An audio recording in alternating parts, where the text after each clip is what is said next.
Live aqui falando com o Francisco, e hoje nós vamos fazer uma série diferente com vocês, né? A ideia nossa é trazer ETF. Quem começa nos Estados Unidos geralmente começa com ETF. Aí a gente vai trazer alguns aqui para fazer esse bate-papo aqui, jogo rápido. Quem não segue nosso canal, sou Ismael da Central Read. Olá, pessoal. Vamos falar um pouquinho hoje sobre ETFs. É um assunto muito bacana. Tanto eu quanto o Ismael gostamos muito desses ativos. Então, bora lá pro vídeo. Antes de tudo, não esquece de deixar o like, se inscrever tanto no Mente de Holder quanto no Central do Rate. Toda semana tem conteúdo novo para vocês. Fala aí, Francisco, o que nós vamos falar hoje aí de ETF, né? Hoje a gente vai falar de um ETF muito conhecido, principalmente por grandes investidores que gostam de REIT e também de longo prazo, que ele é o SRET, o Super Dividend REIT ETF. Ele é um dos ativos que eu particularmente mais gosto nos Estados Unidos e vai ser muito bacana compartilhar um pouquinho mais dele aqui com vocês. Cara, eu vou falar um pouco. Eu decidi começar a série ETF por esse, porque é o seguinte: todo mundo começa nos Estados Unidos, tem quase com uma fixação com dividendo, entendeu? E sempre que é aquele dividendo estratosférico. Em geral, os REITs, quem conhece REITs sabe que os dividendos lá são um pouco mais baixos, né? E isso se deve não porque o REIT paga baixo, mas porque a cotação sobe e o yield acaba descendo. E isso é natural. E aí inventaram esse ETF aí, né, que é o Super Dividend. Qual que é a ideia dele? A ideia dele é ter só os REITs que têm um yield alto, né? Então, ele balanceia aí conforme isso. Você quer até explicar aí, Francisco, como é que faz o Com balanceamento? certeza. Deixa eu passar aqui para vocês um pouquinho mais sobre ele. Um dos principais pontos é que ele investe em 30 dos REITs com maior rendimento de dividendos em todo o mundo. Então, a gente vê que ele tem um foco principalmente nos Estados Unidos, mas ele também considera ativos fora do mercado americano e que pagam dividendos em linha com a gestão desse ETF. Um ponto também super importante é que ele considera tanto a parte de dividend yield, de histórico junto aos REITs, além de uma volatilidade histórica média. Então, esse é um ponto importante para quem não gosta muito de volatilidade, ele olha também para esses pontos. Só explicar aí, Francisco, como é que a gestão desse REIT faz, desse ETF. Ele faz basicamente o seguinte: ele pega os 60 REITs que tem o maior dividendo no mundo afora, não só dentro dos Estados Unidos, e dentre esses 60, ele escolhe aí os 30 menos voláteis, né? Então, o intuito dele é garantir aí um dividendo alto, ao mesmo tempo que ele diminui a volatilidade do ETF. Exatamente. Então, esse é um ponto também que a gente coloca, ele não faz ponderação, mas ele faz uma distribuição igual entre as empresas do portfólio. Então, sempre que a gente for olhar as cartas do gestor, a carta da gestora, sempre vai ter uma distribuição igual entre as empresas do portfólio. Mas é lógico, que quem olha lá hoje, por exemplo, buscando o site ETF.com, vocês vão ver que tem alguns REITs lá que tem um peso um pouquinho maior que outros, mas isso é em função ali da variação da cotação, já que ele faz o balanceamento trimestral. Então, entre um trimestre e o outro, acaba que um REIT valoriza mais, outro desvaloriza, e aí essa porcentagem sofre uma pequena variação para quem está olhando aí no site, principalmente o ETF.com. Exatamente. E um ponto também, Ismael, que a gente sabe que muito investidor gosta e que acompanha os nossos canais é em relação aos dividendos mensais. Então, até a gente tem um vídeo sobre o Realty Income, que a gente fala um pouquinho, e é um REIT que faz pagamento de dividendos mensais. E também, assim como esse ETF, ele tem uma taxa de administração de 0,59, o SRET. É uma taxa até relativamente alta comparado com os ETFs americanos, mas ele é um ETF novo aí. Exatamente. Mas principalmente a gente vê que é um ETF novo, mas ele tem um histórico muito bom, né, Ismael? De pagamento tanto de dividendos quanto de valorização da cota. Então, esse é um ponto super importante aqui, que é o yield próximo de 10% nos últimos 12 meses. Então, a gente vê um descolamento muito grande em relação a alguns concorrentes, e é um yield super interessante para quem foca nessa questão de dividendos. Exatamente. E ele é para falar aí, né, para acabar aqui essa parte, ele é um ETF que foi criado em 2015, né? Então, vendo essa necessidade do mercado, acabaram criando ele. O próximo a gente vai até passar aí, faz aí, pessoal. Vamos ver o que é o próximo, né? A gente está falando aí de volatilidade. Então, isso é um ponto importante. Então, como ele é um ETF muito novo, foi criado em 2015, esse seria a primeira crise que ele está passando, né? Porque, em geral, a gente tem que lembrar o seguinte: o REIT que tem um dividendo alto, em geral, ele tem um risco alto, exatamente porque o mercado precifica o risco dele, joga a cotação para baixo, o yield sobe.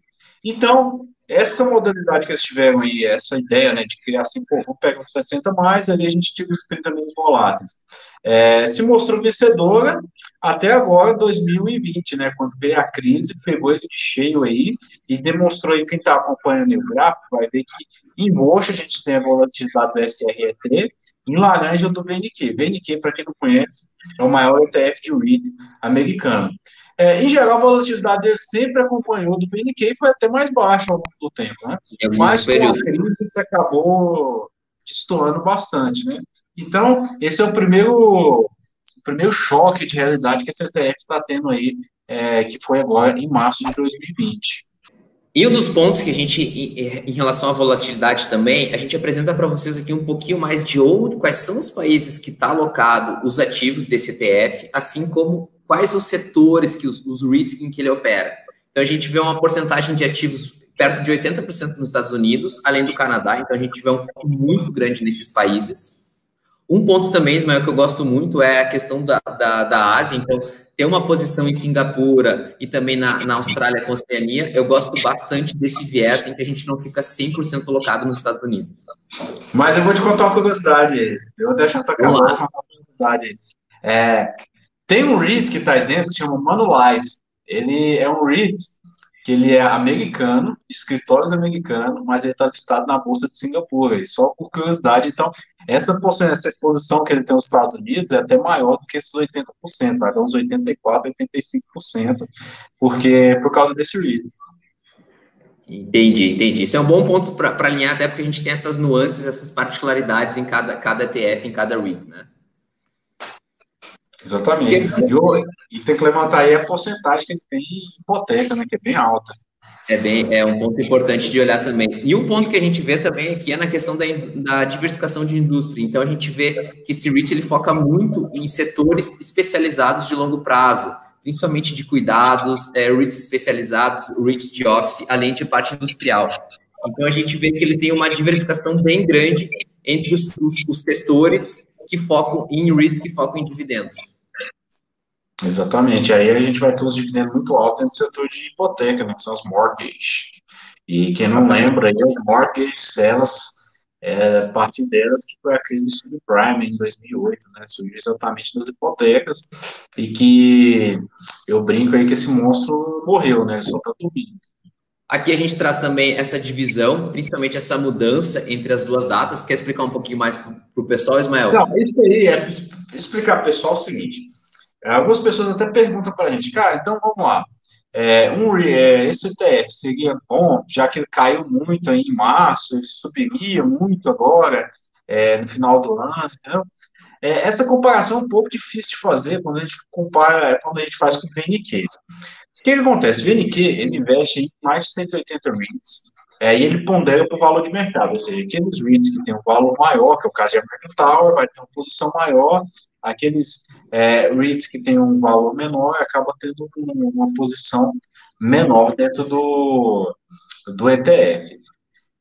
Já o US REIT, não, o que ele faz? Ele rebalanceia a carteira dele trimestralmente ali, então assim, esses ETFs REITs que caíram lá muito em março, grande parte deles nem estão numa carteira mais, e outros REITs acabaram entrando. Então, não quer dizer necessariamente que ele vai voltar a subir nesse curto prazo, porque aqueles REITs que caíram, de repente, já não são mais os mesmos que estão aqui agora. E aí a gente traz uma comparação só para quem está assistindo com ideia. Em 3 de junho agora, de 2020, ele tinha 56% do portfólio dele em hipotecas, hoje já é 39%. Ele diminuiu muito a exposição que ele tinha a hotéis. Por quê? Exatamente porque os REITs de hotéis são os mais voláteis no ano de 2020 e aumentou a exposição dele em REITs de varejo. Então, assim, só para o pessoal ter uma ideia, tipo, os REITs movimentam a carteira, que ele é bem mais intenso do que os REITs, como é o BNQ, no caso. E esse é o ponto que a gente traz agora, Ismael, essa volatilidade e também a mudança do preço, ou seja, a variação que esse REIT teve agora no curto prazo. Esse é um ponto que a gente tem que ter extremo cuidado quando a gente faz as análises, principalmente quando a gente, se esse ETF está aderente ao nosso perfil de investidor. Então, a gente faz uma comparação com o VNQ e a gente vê uma mudança muito drástica em relação à variação de preço, principalmente por essa exposição que o rate tinha quando emergiu a pandemia em relação a esses setores que sofreram mais. Então, aqui a gente traz uma comparação dessa variação de preços, fica bem claro como essa alteração de portfólio pode impactar na variação do ativo. Exatamente. Então, assim, é o que a gente fala, né? Ou seja, esse é um ETF que não é que eu achei ruim, mas ele é para o investidor, já ali que já está mais próximo de aposentar, que está procurando um yield um pouco maior, mas tem que se atentar muito a esse risco, né? Porque como a gente vê em março, ele caiu muito, então desde o IPO dele, desde o IPO não, né? Desde o lançamento dele aí, ele perdeu já 40% de valor, de patrimônio, né? Enquanto o VNQ ainda se mantém ao longo do tempo. Então, o investidor ele acaba tendo que fazer essa escolha, né? Você quer aquela rentabilidade em troca do risco, em troca do retorno aí de patrimonial no longo prazo. E outro ponto que a gente traz aqui é importante a variação de precificação desse REIT, né? Então a gente vê que ele andou sempre acima do VNQ em períodos nos últimos 3 anos e agora ele sofreu bastante nos últimos meses e a gente vê que há uma tendência de demora alguns meses para ele se recompor e voltar à normalidade que ele andava junto com o VNQ. Esse ponto é interessante, mas eu vou até mostrar, porque o gráfico anterior, se puder voltar nele aí, que eu vou mostrar em detalhe, olha só, esse gráfico, ele conta a história do preço. Então, é a cotação. A cotação, se a gente for observar, o VNQ, na maior parte do tempo, ele teve até ali acima do SRET, que é o RTI com laranja, certo? Mas quando a gente desce para outro gráfico, passa ali, esse gráfico já é de total return, que aí a gente inclui o preço mais o dividendo. Então, quando você inclui o dividendo, a gente observa que no longo prazo o SRT estava mantendo, né, um retorno bem melhor para o acionista. No entanto, com a crise, a cotação dele despencou muito, o dividendo, como a gente vai falar, também, o dividendo caiu, e esse é o primeiro teste de fogo desse ETF. Vamos ver como que ele vai se passar aí depois da pandemia. Exatamente. E a gente vê o que nem tu falou, uma boa palavra, teste de fogo, de acreditar na gestão que ela consiga voltar a patamares pré-pandemia, em que já se mostrou que ele consegue ser muito mais rentável do que o VNQ, por exemplo. E agora a gente traz um pouquinho sobre a variação do yield. Então, esse gráfico é muito interessante, eu gosto muito dele, em que a gente vê essa variação bem grande nos últimos meses, principalmente pela baixa das cotações que faziam parte desse ativo. Esse yield foi lá para cima e começou a cair agora nos últimos meses. Principalmente agora que o ETF começou a fazer as realocações de ativos, que nem a gente passou agora para vocês. Então, essa volatilidade, essa variação na distribuição de dividendos também é algo presente para quem compra esse ETF. E sempre o pessoal tem que lembrar o seguinte, vamos lá. Quando a gente fala em yield é uma métrica que depende da cotação atual pelos dividendos distribuídos aí nos últimos 12 meses. Em março, o que aconteceu? A cotação despencou. Quando a cotação despenca, ela é inversamente proporcional ao yield. Então, o yield sobe muito. Não quer dizer que ele pagou isso de yield, entendeu? E aí, depois a cotação foi reajustando, o portfólio, os REITs que estavam dentro do portfólio foram mudando também, e hoje a gente já tem um yield estabilizado em torno de 10%, mas historicamente o yield dele é em torno de 8%, que é muito alto, né? Exatamente. É um retorno muito alto. A gente vê em poucos ativos esse yield, né, Ismael? Exatamente. Aqui, pessoal, a gente traz para vocês um pouquinho do valor pago de dividendos nos últimos meses. Então, a gente pode ver que não teve uma grande variação em relação ao valor pago por ação, por estoque, digamos assim, mas com a baixa dos ativos que o Ismael acabou de explicar, esse yield foi lá para cima. Então, a gente vê até uma queda agora em 2020 no valor pago de dividendos, mas é um ponto que, em relação a como os ativos caíram drasticamente, o yield até aumentou. E aqui a gente entra num ponto que eu gosto sempre de comentar, né? Que o que importa mesmo é o que está entrando na conta, né? Aquela métrica lá, os 5%, 10% é relativo, né? Esses picos que quem está vendo aí, isso aí são alguns dividendos especiais que eles acabaram distribuindo aí em alguns meses específicos, né? No geral, ele mantém ali o dividendo mensal dele em torno de 0,9, 0,8, entendeu? E agora, com a crise, lógico, os dividendos despencaram, porque muito REIT cortou dividendo, reduziu o dividendo. O importante é a gente observar aí que o dividendo hoje foi cortado aí quase na metade, né? Isso influencia diretamente na cotação. E aí o pessoal pergunta, e se voltar a subir? Se voltar a subir, de repente, o REIT não vai estar mais na carteira dele, então, porque ele está sempre buscando os REITs com dividendo alto. E esse é um ponto que também a gente tem que colocar para os investidores. A gente tem ETFs com gestão ativa e ETFs com gestão passiva. Então, a gente precisa saber exatamente em quais desses a gente se sente mais confortável, até porque esse é um exemplo claro de volatilidade e de gestão ativa dos ativos. E aí os dividendos, os cortes neles aí nos últimos meses. Né?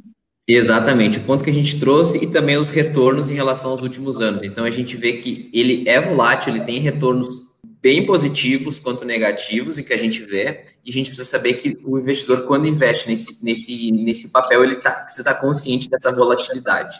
Exatamente, né? E aí, como você mostrou aí, né? Os dividendos caíram, né? Dividendo cai, cotação cai junto. Né? Então, pessoal, apresentamos aqui para vocês um pouquinho mais sobre esse ETF. Está sendo bem procurado agora por investidores, tanto brasileiros quanto do exterior, em relação a um ETF focado em dividendos. E essa análise a gente traz para vocês aqui, principalmente para fazer essa comparação entre Bull e Bear, né, Ismael? O que tu acha em relação a esse ETF? Eu vou ser bem sincero, é a minha opinião. Eu até já pensei em colocar um pouquinho lá só para brincar com ele, porque todo mundo gosta de dividendo alto, entendeu? Mas eu estou na fase da minha vida ainda que eu estou construindo patrimônio, então eu foco mais na construção de patrimônio, porque o dividendo não é o foco principal ainda na minha carteira. É lógico que para uma pessoa que, de repente, tem um pouco mais de idade, ou já está mais próximo de aposentar, entendeu? E o prazo de construção de patrimônio está mais curto, pode ser uma opção a se pensar, mas como a gente observou aí, né? Essa foi a primeira prova de fogo que esse REIT está passando e a cotação dele caiu. E aí vai subir, pode ser que não suba, porque um ponto primordial, eu vou dar um exemplo, vamos supor que eu tenho um REIT Alpha, existe esse REIT, tá? Mas o REIT Alpha hoje está com yield de 10%. O mercado está precificando ele com um certo risco e um risco alto, pagando um yield de 10%. Se a cotação dele sobe, o yield dele vai cair, entendeu? Então, a partir do momento que ele começa a subir cotação, ele já não vai fazer mais parte desse portfólio. Então, não necessariamente você vai pegar essa subida que esses REITs dentro da carteira dele vai ter. Lógico que a gente espera que esse ETF vai subindo ao longo do tempo, porque aqueles REITs vão tendo, a maioria deles vão tendo uma performance melhor. Mas assim que a performance vai ficando boa, a tendência é que vai saindo da carteira. Então, isso é uma coisa que o investidor tem que pesar. Eu não colocaria muito peso na minha carteira, eu não colocaria muito peso nesse REIT na hora de montar uma carteira, mas para o investidor iniciante, para o investidor que está pensando aí, é uma opção interessante, né? Exatamente. Um ponto que eu foco bastante em relação quando eu faço uma análise que eu entro no ativo, me incomoda um pouco a taxa de administração, que é realmente alta, se a gente for comparar no longo prazo, nesses vários e vários anos, é uma taxa que eu não gosto particularmente na minha carteira. Outro ponto também que tu comentou em relação a essa gestão mais ativa do portfólio, quando o ativo ele vai crescendo, o yield vai ficando mais baixo. Essa relação, eu gosto muito de ativos de crescimento, então eu também estou na parte de construir patrimônio, estou nos meus anos de investidor, tem muito aporte para fazer ainda, então não seria um ETF de REITs que eu realmente gostaria de fazer parte. Porém, tem muitos pontos positivos que a gente acabou de trazer aqui também para quem quer fazer parte do papel. Exatamente, pessoal. E é isso aí, espero que vocês tenham gostado do nosso vídeo. Se você gostou, curta, compartilha, siga o nosso canal, tem o nosso perfil no Instagram, Telegram. Na Central do REIT, a gente tem o site www.centraldoreit.com.br e o canal Mente de Holder também. Exatamente. Gostou do vídeo? Aproveita para se inscrever, compartilhar, dar o like aqui embaixo, que isso é super importante para a gente chegar a mais pessoas. Vamos nessa, bons investimentos e até a próxima, Ismael. Um abraço.